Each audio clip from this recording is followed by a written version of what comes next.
আজকে আমরা চ্যাপ্টার 2 অর্থাৎ মানবীয় ভূগোলের অন্তর্গত তিনখানা ইউনিট রয়েছে। প্রথম ইউনিট যেটি সেটিতে মানবীয় ভূগোলের আলোচনা ক্ষেত্র এবং বিষয়বস্তু, এবং দ্বিতীয় যে চ্যাপ্টারটা রয়েছে চ্যাপ্টার 9 ইউনিট, যেখানে অর্থনৈতিক ভূগোল সম্পর্কে আলোচনা করতে বলা হয়েছে, এবং তৃতীয় ইউনিট সেখানে প্রাথমিক কার্যাবলী অর্থাৎ কৃষি কাজ নিয়ে আলোচনা করতে বলা হয়েছে।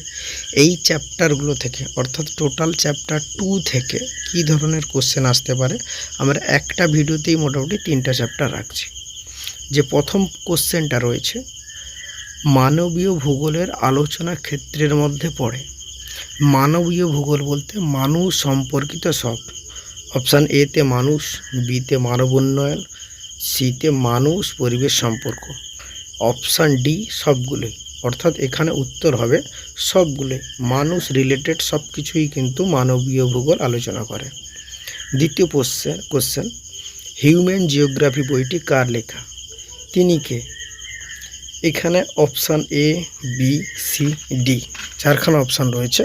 অপশানের মধ্যে তোমরা ভালো করে দেখতেই পাচ্ছ, এখানে অপশান হবে যে ভিদাল দা লাভলাস। এরপর 3 নম্বর প্রশ্ন, এর কুণ্ডে এই বইটি লিখেছেন কে? এই বইটা লিখেছেন কার্ল রিটার, তিনি এই বইটি লিখেছেন। 4 নম্বর কোশ্চেন, মানবীয় ভূগোল শাস্ত্রের জনক বলা হয় যে ভৌগোলিককে, তিনি কে? মানবীয় ভূগোল বলা হয়েছে মানে কার্ল রিটারকেই বলা হবে। কাম্য জনসংখ্যা বা অপটিমাম পপুলেশন হলো অপশান এতে যে রয়েছে মানুষ জমি সমানুপাত, এটি হলো কাম্য জনসংখ্যা। রাজনৈতিক ভূগোলের জনককে? অপশান বিতে রয়েছে ফ্রেডরিক র্যাটজেল, ইনি হলেন রাজনৈতিক ভূগোলের জনক। পরের প্রশ্ন, মানবীয় ভূগোলের রাজনৈতিক ভূগোল শাখার জনককে? সেই রাজনৈতিক যেহেতু রয়েছে সেই কারণে অপশান ডি ফ্রেডরিক র্যাটজেল। 8 নম্বর question, world resources and industries বইটি কার লেখা? দেখো সম্পদ রিলেটেড প্রশ্ন মানে অপশান এ জিমারম্যান, অর্থাৎ ইডব্লিউ জিমারম্যান, তিনি হলেন ওয়ার্ল্ড রিসোর্স অ্যান্ড ইন্ডাস্ট্রিজ এই বইয়ের রচয়িতা। শস্য সমন্বয় তত্ত্বটির উপস্থাপককে? অপশান বিতে রয়েছে জে.সি. উইভার। জে.সি. উইভার হলেন শস্য সমন্বয় ধারণার প্রবর্তক বা উপস্থাপক। এর পরের প্রশ্ন, শিবপ্রসাদ চ্যাটার্জি মানবীয় ভূগোলের যে শাখার সঙ্গে যুক্ত ছিলেন সেটি হলো অপশান এ রাজনৈতিক ভূগোল, বি চিকিৎসা সংক্রান্ত ভূগোল, সি আঞ্চলিক ভূগোল, অপশান ডি সবগুলোই। উত্তর হবে সবগুলোই। এরপরে আমরা দ্বিতীয় ইউনিটে যাচ্ছি। আমরা দ্বিতীয় ইউনিটের যে প্রশ্নগুলো রয়েছে, প্রথম প্রশ্ন হলো ব্লু কালার ওয়ার্কার অর্থনীতির যে স্তরের সাথে যুক্ত। কারণ আমরা সবগুলো পার্টি পড়েছি, যেখানে red colour, blue colour, pink colour, white, golden সবগুলোই কিন্তু লাগবে। সেই কারণে এখান থেকে একটা কোশ্চেন আসে। ব্লু কালার বলতে যারা দ্বিতীয় শ্রেণীর অ্যাক্টিভিটির সাথে যুক্ত, অর্থাৎ অপশান বি দ্বিতীয় অর্থনৈতিক ক্ষেত্রের সাথে অর্থাৎ শিল্পের সাথে যারা যুক্ত তাদেরকে কিন্তু বলা হয় ব্লু কালার। ব্যবসা বাণিজ্য পরিবহন যোগাযোগ ড্যাশ হলো কোন স্তরের অ্যাক্টিভিটি? দেখো এটি ব্যবসা বাণিজ্য পরিবহন মানে পরিষেবা রিলেটেড, সেই কারণে তৃতীয় শ্রেণী, এদেরকে পিঙ্ক কালারের সাথে যুক্ত করা হয়েছে, তৃতীয় শ্রেণীর কার্যাবলী এখানে। হোয়াইট কালার ওয়ার্কার কাদের বলা হবে, অর্থাৎ কোন অ্যাক্টিভিটির সাথে যুক্ত? যারা হোয়াইট কালার তারা হলো চতুর্থ শ্রেণীর সাথে, পঞ্চম হলে তাদেরকে বলা হবে কি গোল্ডেন। বুদ্ধির ভাণ্ডার অর্থাৎ থিঙ্ক ট্যাঙ্ক কোন অর্থনৈতিক ক্ষেত্রে নিয়োজিত শ্রমিক? থিঙ্ক ট্যাঙ্ক বলতে পঞ্চম শ্রেণী বা কুইনারি ক্ষেত্রের সাথে, বা এখানে অপশান ডি পঞ্চম ক্ষেত্র। 5 নম্বর প্রশ্ন হলো অর্থনৈতিক প্রাথমিক ক্ষেত্রে নিযুক্ত হওয়া সত্ত্বেও এক বিশেষ কর্মীকে কালো পোশাকের কর্মী বলা হয়, তাদের কোন ক্ষেত্রের সাথে যুক্ত? দেখো যারা খনি শিল্পের সাথে যুক্ত মানে খনি রিলেটেড, কয়লা খনি, এই ধরনের খনির সাথে যুক্ত তাদেরকে কিন্তু বলা হয় যে ব্ল্যাক পোশাকের কর্মচারী। রংহীন পোশাকের কর্মী হিসাবে কোনটি ঠিক? রংহীন অপশান সি বেকার। বেকারদের কিন্তু রংহীন পোশাকের কর্মী হিসাবে বিবেচনা করা হয়। মানুষের অর্থনৈতিক জীবনের ক্ষেত্রে পরিবেশের সম্পর্ক আলোচনায় যে অর্থনৈতিক ভূগোল এই ধারণার প্রবর্তক কে? অর্থাৎ 7 নম্বর যেটি প্রশ্ন, এখানে যেহেতু অর্থনৈতিক ভূগোল, এখানে জিমারম্যান রয়েছে, মানে উত্তর হবে অপশান বি জিমারম্যান।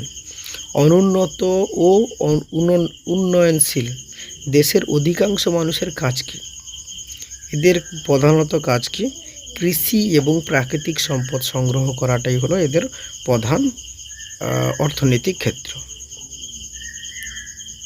সোনালী পোশাকের কর্মীরা নিম্নলিখিত যে কাজের সাথে যুক্ত। সোনালী মানে তোমরা বুঝতে পারছো যে পরামর্শ দান, অর্থাৎ যারা আইএএস আইপিএস এই লেভেলের যারা ডিসিশন মেকার তারাই হলো পঞ্চম শ্রেণী বা কুইনারি সোনালী পোশাকের কর্মচারী ইনারাই। 10 নম্বর প্রশ্ন গোলাপি গলাবন্ধু শ্রমিক যে স্তরের অর্থনৈতিক কাজের সাথে যুক্ত। দেখো গোলাপি মানে বলেছিলাম যে পরিষেবা রিলেটেড, অর্থাৎ তৃতীয় শ্রেণীর অ্যাক্টিভিটির সাথে কিন্তু এনারা যুক্ত রয়েছেন।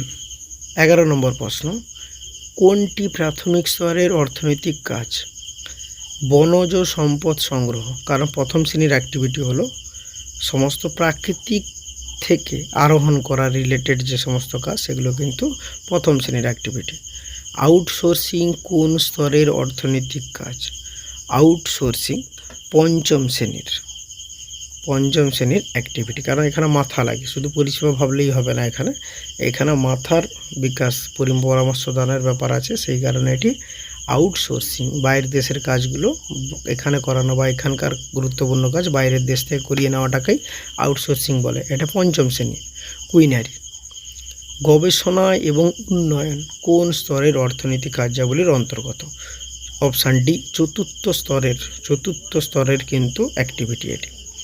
রিয়েল এস্টেট যার সাথে যুক্ত সেটি কি? সেটি হলো নব্য ক্ষেত্রের কার্যাবলী। নব্য ক্ষেত্র বলতে এটি চতুর্থ শ্রেণীর কথা বলা হচ্ছে। 15 নম্বর প্রশ্ন তথ্য প্রযুক্তি বা আইটি বিনোদন বিজ্ঞাপন প্রভৃতি অর্থনৈতিক কোন ক্ষেত্রের অন্তর্গত? দেখো আইটি সেক্টরের কথা বলেছে, তার মানে এটা কিন্তু সেই নব্য ক্ষেত্রের সাথেই যুক্ত হয়। 16 নম্বর প্রশ্ন পৃথিবীর উন্নয়নশীল দেশগুলি কোন ধরনের অর্থনৈতিক কার্যাবলীর সাথে যুক্ত? যারা উন্নয়নশীল দেশ তারা কিন্তু মূলত প্রাথমিক স্তরের সাথে যুক্ত। জীবিকা সত্তাভিত্তিক কৃষির অপর নাম কি? দেখো জীবিকা সত্তাভিত্তিক কৃষি অপশান বি নিবিড় কৃষি। নিবিড় কৃষিতে কী হয়, মাথা পিছু উৎপাদন কম হয়, যেখানে লেবার বেশি লাগে কষ্ট কমানোর জন্য, কিন্তু মাথা পিছু উৎপাদন কম হয়। জীবিকা সত্তাভিত্তিক কৃষিটাই হলো নিবিড় কৃষি। সেন্টিওলি জারুয়া সম্প্রদায়ের শিকারী অধিবাসীদের বাসিন্দা অঞ্চল কোনটা? অর্থাৎ সেন্টিওলি একটা আদিবাসী জাতি, জারোয়া এরা কিন্তু আন্দামান ও নিকোবর দ্বীপপুঞ্জ এখানেই বসবাস করে, অর্থাৎ অপশান বিতে রয়েছে। শস্য প্রগাঢ়তা সর্বাধিক হয় কোন ধরনের কৃষি ব্যবস্থায়? দেখো নিবিড় কৃষিতেই সবথেকে বেশি শস্য প্রগাঢ়তা লক্ষ্য করা যায়। উদ্যান কৃষির অপর নাম কি? হর্টিকালচার হলো উদ্যান কৃষির অপর নাম। এরপরেই আমরা ইউনিট 3তে যাচ্ছি। মানুষের আবির্ভাবের পর প্রথম যে ক্ষেত্রের বিকাশ ঘটে তা হলো কোনটা? মানুষ যখন প্রথম আবির্ভাব ঘটেছিল তখন নিশ্চয়ই সব কিছু জানতো না, সেই জন্য তাদের ক্ষেত্রে যে ধরনের পরিবর্তন ঘটেছিল সেটা কিন্তু খাদ্য সংগ্রহ, কারণ খাদ্য বস্ত্র বাসস্থান খাদ্যটা আগের জরুরি, সেই কারণে খাদ্য সংগ্রহ। ওঙ্গে জারুয়া সেন্টিওলিস কোন দ্বীপপুঞ্জের আদিম খাদ্য সংগ্রাহক? এরা কিন্তু আমরা আগেও আলোচনা করেছি আন্দামান ও নিকোবর দ্বীপপুঞ্জের। বেদুইন বসবাস ছিল মহাদেশের কোন মেরুতে? যারা বেদুইন তারা কিন্তু এশিয়া মহাদেশের বসবাসকারী। নিচের যে বৈশিষ্ট্যটি প্রগাঢ় কৃষির সাথে সম্পর্কযুক্ত নয় সেটি কি? সেটা হলো যে মাথা পিছু অধিক উৎপাদন। কারণ দেখো প্রগাঢ় কৃষি মানে নিবিড় কৃষি, নিবিড় কৃষি মানে মাথাপিছু উৎপাদন কম হবে, এখানে অধিক বলেছে, সেই কারণে আমরা বাদ দিলাম। সর্বপ্রথম সবুজ বিপ্লব শব্দটি ব্যবহার করেন কে? অপশান বিতে রয়েছে উইলিয়াম এস গাল্ট। উনি কিন্তু প্রথম সবুজ বিপ্লব শব্দটি ব্যবহার করেন। এখানে কিন্তু তোমরা স্বামীনাথন, নারমান বল্লভ এদের নাম লিখবে না, ইনারা আলাদা ক্ষেত্রে ব্যবহার হবে এনাদের নাম। এখানে রয়েছে শস্য উৎপাদনের ক্ষেত্রে পশুপালনের সমন্বয়ে গড়ে ওঠা কৃষিকাজ কী নামে পরিচিত? এখানে হবে যে মিশ্র কৃষি, কারণ একসাথে অনেকগুলো মিক্সিং রয়েছে, সেই কারণে মিশ্র কৃষি। মিশ্র কৃষি ব্যবস্থায় দুটি মুখ্য অঞ্চলের একটি ইউরেশিয়া, অপরটি কী হবে? আমেরিকা যুক্তরাষ্ট্র। ইউরেশিয়া, আমেরিকা যুক্তরাষ্ট্র এরা কিন্তু মিশ্র কৃষির মুখ্য অঞ্চল। আমেরিকা যুক্তরাষ্ট্র, কানাডা এগুলো। মিল্কম্যান অফ ইন্ডিয়া উনি হলেন ভার্গিস কুরিয়েন। অপশান সিতে রয়েছে কুরিয়েন, অর্থাৎ আমুল কোম্পানির সাথে রিলেটেড ভার্গিস কুরিয়েন। ব্রাজিলের বৃহত্তম আখ উৎপাদক প্রদেশটি কোনটি? এটি হলো সাও পাওলো। ভারতের আখের রাজ্য কাকে বলা হয়? উত্তরপ্রদেশকে বলা হয় আখের রাজ্য। পিঙ্ক বোলওয়ার্ম পোকার দ্বারা ক্ষতিগ্রস্ত হয় কোন ফসল? এখানে কিন্তু কার্পাস সবথেকে বেশি ক্ষতিগ্রস্ত হয়। 12 নম্বর প্রশ্ন, ভারতের কেন্দ্রীয় আখ গবেষণা কেন্দ্রটি উত্তরপ্রদেশের কোথায় অবস্থিত?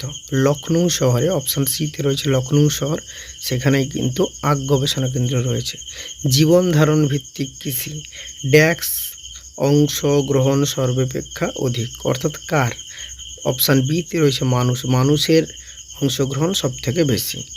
ড্যাশ ব্রাজিলের সর্বপ্রধান অর্থকারী ফসল? এখানে সবথেকে বেশি হয় ব্রাজিলের ক্ষেত্রে আখের চাষটা সবথেকে বেশি হয়। দীর্ঘ হাঁসের তুলা রপ্তানিতে প্রথম কোন দেশ? মিশর। মিশর, অপশান বি মিশর। মানুষের সর্বপ্রথম কোন গৃহপালিত পশুকে পোষ বানাতে সক্ষম হয়েছিল? প্রথম কিন্তু ঘোড়াকে পোষ বানাতে সক্ষম হয়েছিল। ভূগোল শাস্ত্রের মুখ্য বিষয় কোনটা? অপশান ডি মানুষ ও প্রকৃতির সম্পর্ক। সম্ভাবনাবাদের প্রবক্তাকে? সম্ভাবনাবাদ যেহেতু দিয়েছে ভিদাল দা ব্লাস, উনি কিন্তু সম্ভাবনাবাদের প্রবক্তা।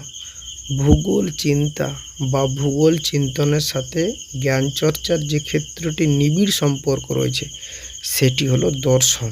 অপশান এতে রয়েছে। লাস্ট প্রশ্ন, ভূগোলে মানুষের উপর প্রাকৃতিক পরিবেশের প্রভাবকে বলা হয় নিয়ন্ত্রণবাদ। তাহলে মানুষের উপর প্রকৃতির নিয়ন্ত্রণ থাকার জন্য নিয়ন্ত্রণবাদ। এই প্রশ্নগুলো দেখে গেলে তোমার পরীক্ষা আশা করি ভালো হবে। থ্যাংক ইউ, ভালো থাকো, সুস্থ থাকো।